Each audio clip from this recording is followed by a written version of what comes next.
In any quiet town on any given street, there are houses that hold stories. Behind the curtains and manicured lawns, families live out their lives, sharing the unspoken trust that defines a community. They're neighbors, colleagues, friends. They're people you think you know. But sometimes one of those houses holds a secret so dark, so monstrous, that its reveal can shatter a town's sense of safety forever. In the suburbs of Tacoma, Washington, one man was a pillar of that trust. To his neighbors, he was Gary Hartman, a dedicated nurse and a loving family man. But for 32 years, Gary was living a double life. And the truth of what he did on a spring morning in 1986 was a secret he carried while hiding in plain sight, just miles from the ghost of his crime.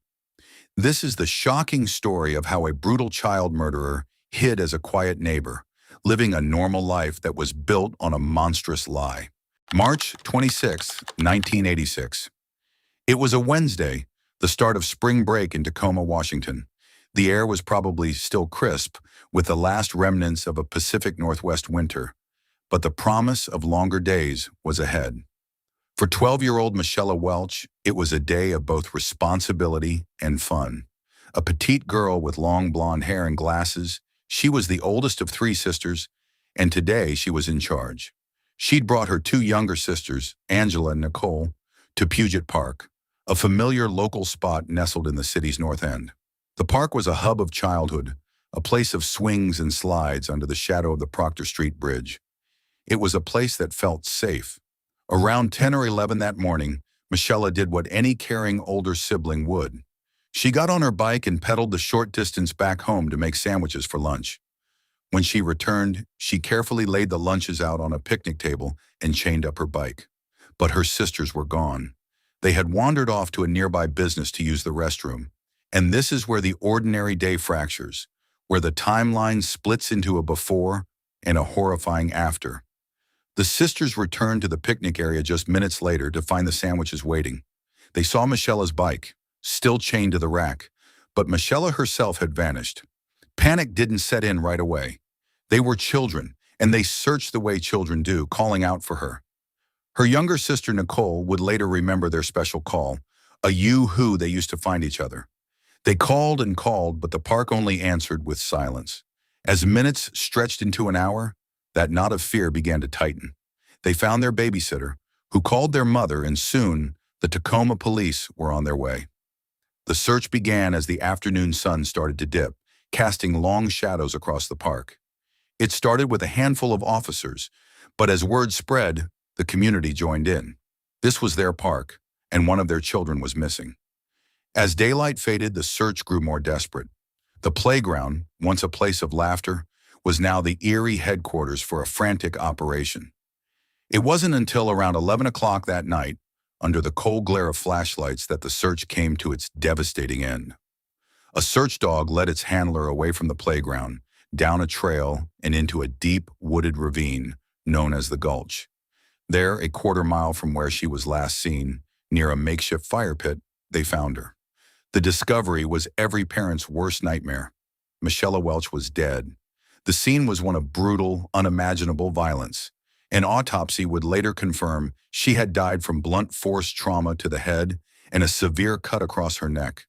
It was also clear she had been viciously sexually assaulted.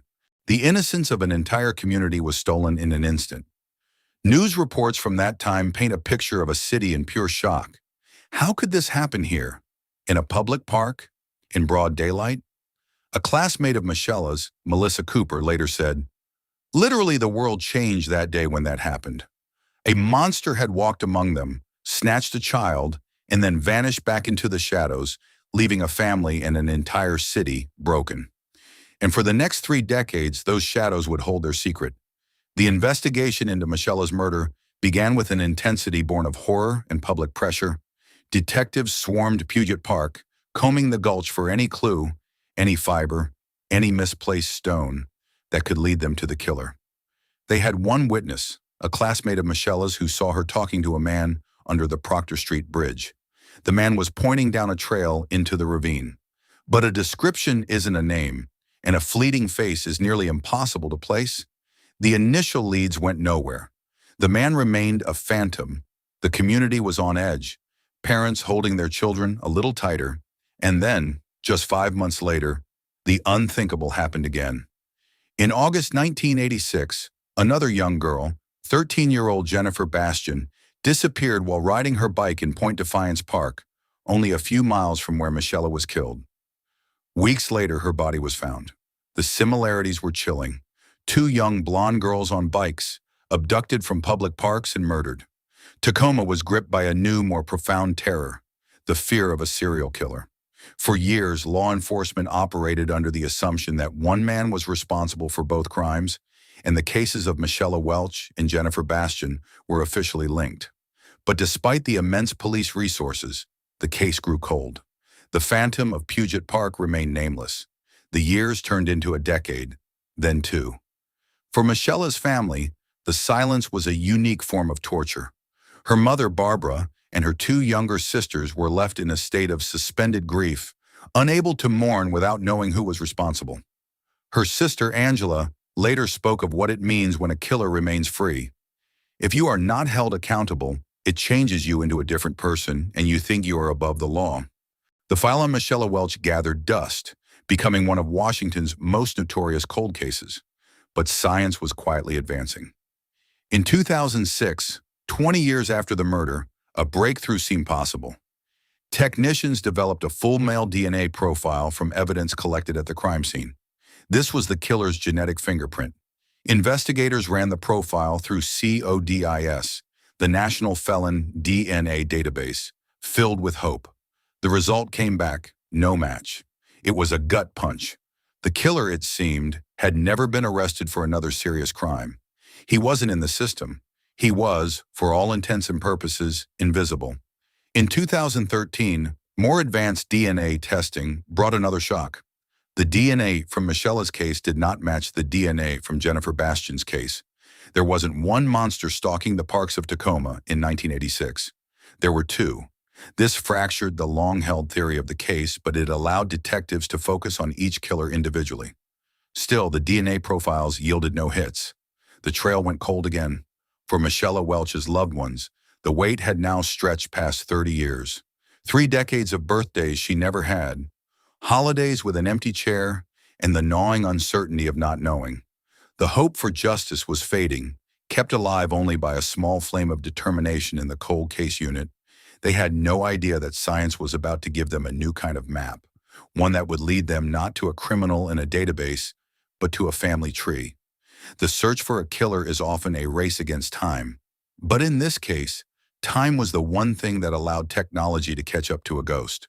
The science that ultimately unmasked Michella's killer is incredible, and it's changing how cold cases are solved all over the world. If you're finding this story as compelling as I am, please take a moment to hit that subscribe button. It helps us continue to bring these important cases to light. By 2018, the murder of Michella Welch was 32 years cold. For Detective Lindsay Wade of the Tacoma Police Department, it was an active puzzle just waiting for the right key. That key turned out to be a revolutionary new tool: forensic genetic genealogy. The department partnered with Parabon Nanolabs with a groundbreaking strategy. Instead of looking for an exact match in a criminal database, genealogists took the unknown killer's DNA and uploaded it to public genealogy websites. Sites like GED Match, where everyday people upload their own DNA results to find relatives. The goal wasn't to find the killer, but to find a distant cousin who had submitted their DNA. It was a long shot, but it worked. The crime scene DNA returned a partial match. This person wasn't the killer, but they shared a set of common ancestors. From there, expert genealogists began the painstaking work of building a family tree, working backward through generations and then forwards, branching out through marriages and births. Their research eventually pointed them toward a single family, and specifically to 2 brothers who were living in Tacoma's North End back in 1986. One of those brothers was named Gary Charles Hartman. After 32 years of searching for a phantom, investigators had a name. And not just a name, but a person, living just a few towns over. When they pulled his file, they found something deeply unsettling. Gary Hartman had no criminal record. He was, by all appearances, a model citizen. 66 years old, married, a father, a collector of vintage cars, And most disturbingly, he was a registered nurse. He worked for the state at Western State Hospital, an inpatient psychiatric facility, a man whose entire career was built on trust and care. His mother-in-law described him as a gentle giant. His neighbors called him sweet, greater than sliced bread. Could this man, this caregiver, this grandfatherly figure, really be the monster who haunted Tacoma for 3 decades? Michella's own mother, Barbara, later said, "You never expect the face of somebody who has done something this terrible to look normal." The genealogy pointed to Hartman, but it wasn't proof. They needed his DNA to make a direct comparison. So in early June of 2018, Tacoma police began a secret surveillance operation. They watched his home. They followed him on his daily routine. The break came on June 5th. Detectives tailed Hartman as he left work and went to a restaurant with a coworker. A detective sat just 10 feet away, watching Hartman's every move. He watched him eat, talk, and occasionally wipe his mouth with a crumpled paper napkin. When Hartman finished, he bundled the used napkin into a bag and left it on the table. This was the moment. After Hartman left, the detective approached the employee cleaning the table and asked for the bag of trash. That crumpled napkin, a worthless piece of garbage, was carefully collected and sent to the state crime lab. It was the most important piece of evidence in 32 years. The lab rushed the test. The results came back. The DNA on the napkin was a perfect match to the DNA recovered from Michella Welch's body in 1986. They had him. Gary Hartman was the killer. In a strange twist, it seems Hartman sensed the net was closing in. Shortly before his arrest, he confided in a coworker, telling them that 30 years ago he had done something terrible and he thought he had been discovered. He was right. On June 21, 2018, police pulled over Gary Hartman's vehicle and arrested him for the first-degree murder and first-degree rape of Michella Welch. The news sent a shockwave through the community. For those who remembered the terror of 1986, it was a moment of disbelief and relief. For those who knew Gary Hartman, it was simply incomprehensible. His next-door neighbor, Heather, expressed the shock. "We invited him in our house to have a beer.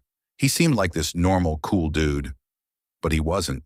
He was a monster who had hidden his secret for over 3 decades, masquerading as a healer while the family of the little girl he murdered waited for justice. The man who stood before Pierce County Superior Court was not the predator who had lurked in Puget Park. The Gary Hartman who faced justice was a 70-year-old man, frail and using a walker.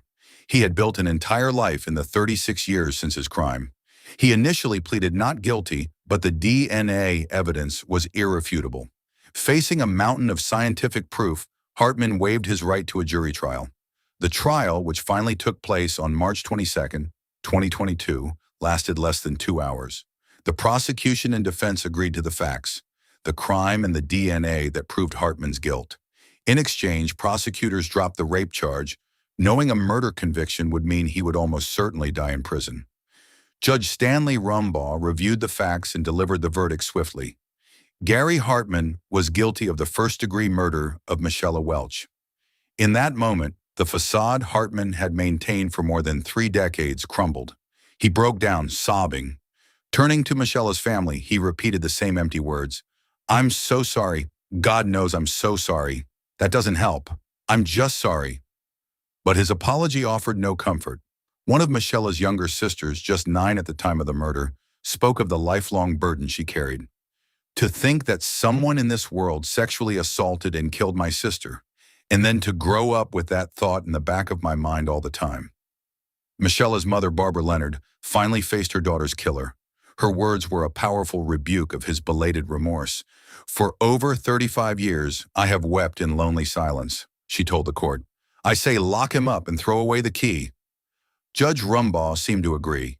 In his sentencing remarks, he looked directly at the weeping old man and delivered a scathing assessment. "There are no excusing conditions for your behavior," the judge stated. "You are guilty of one of the most malignant and depraved crimes it's ever been this court's obligation to address."